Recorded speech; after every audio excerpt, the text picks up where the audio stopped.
కేంద్ర ప్రభుత్వం ఖర్చు పెట్టినా మన పన్నులో డబ్బులే ఖర్చు పెడుతుండొచ్చు కాక, కానీ పేరు మాత్రం వాళ్ళు చెప్పుకుని ప్రతి ఇవాళ కడుతున్నటువంటి ఈ వేస్తున్న రోడ్లు కావచ్చు, కడుతున్న ఫ్లైఓవర్లు కావచ్చు, ఇవాళ అది ఎల్బీ నగర్ రోడ్డు కావచ్చు, అది ఉప్పల్ రోడ్డు కావచ్చు, అది కొంపల్ రోడ్డు కావచ్చు, ఇవన్నీ కూడా కేంద్ర ప్రభుత్వం ఇచ్చేటువంటి నిధులే. 1947 to 2014 75 ఎయిర్పోర్ట్లు ఉంటే ఇవాళ 150 ఎయిర్పోర్ట్లు వచ్చినాయి.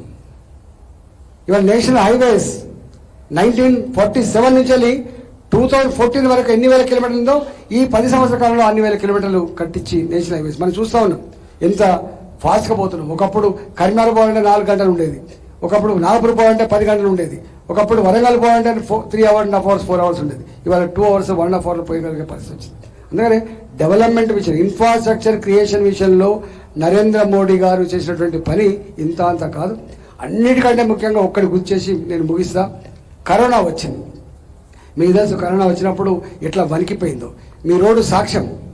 ఈ రోడ్డు నుంచి వెళ్ళి కొన్ని వేల మంది తన బట్ట ముళ్ళలు చదువుకొని చచ్చిపోతే నా కుటుంబం కనీసంలో చచ్చిపోవాలి, నా ఊళ్ళో చచ్చిపోవాలి, నా బాడీ నా మట్టిలో కలవాలని చెప్పి ఎట్లా పోయినరో మీకు వందల వేల కిలోమీటర్లు ప్రయాణం చేశాడు. గా కష్టకాలంలో చాలా మంది మన గురించి చాలా ఏలగా మాట్లాడారు. భారతదేశంలో కరోనా వస్తే శవాల గుట్టలే ఉంటాయని చెప్పినటువంటి ఈ దేశంలో శవాల గుట్టలు రాలే. ధైర్యం ఇచ్చి ఉన్నంతలో ఆదుకొని ప్రజల్ని కాపాడమే కాకుండా ప్రపంచానికే అతి తక్కువ కాలంలో వ్యాక్సిన్ ఉత్పత్తి చేసి అందించిన చరిత్ర కూడా భారతదేశం.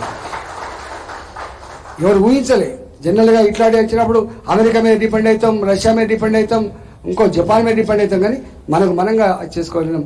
ఆ కరోనా కష్టకాలం కూడా టాబ్లెట్లు అమెరికాకు అందించి మన దేశం గొప్పతనాన్ని చాటుకున్న చరిత్ర కూడా మీకు తెలుసు. ఇవన్నీ ఒక ఎత్తు అయితే self respect is most important aspect. ఇవాళ సెల్ఫ్ రెస్పెక్ట్ విషయంలో ఒకప్పుడు మన ప్రెసిడెంట్ ఆఫ్ ఇండియా అమెరికాకు పోతే బూట్లిడుము, కోటు తీసేయి, చెక్ చేసి పంపించేటువంటి స్థాయి నుంచి ఇవాళ అమెరికన్ ప్రెసిడెంట్ కూడా రెడ్ కార్పెట్ వేసి స్వాగతం పలికే స్థాయికి వచ్చింది. మన పిల్లలు బయట చాలా మంది ఉంటారు. మీ పిల్లలు ఒకప్పుడు భారతదేశం అంటే ఆత్మనిర్భర భావంతో బతికే స్థాయి నుంచి భారతదేశం అంటే గల్లెగిరేసి చెప్పుకునేటువంటి స్థాయికి తెచ్చింది. అందుకని ఇవన్నీ మీకు తెలిసిన విషయాలు అయినప్పటికీ కూడా నేను మిమ్మల్ని సంపూర్ణమైన ఆశీర్వాదం కావాలని కోరుకుంటున్నాను. నా గురించి నేను చెప్పుకోవాల్సిన అక్కర్లేదు.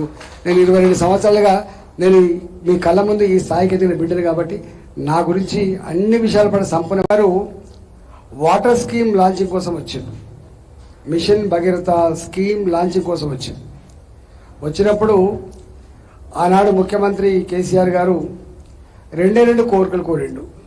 ఒకటి, నేను మీకు దరఖాస్తులు ఇచ్చి విసిగించదలుచుకోలేదు.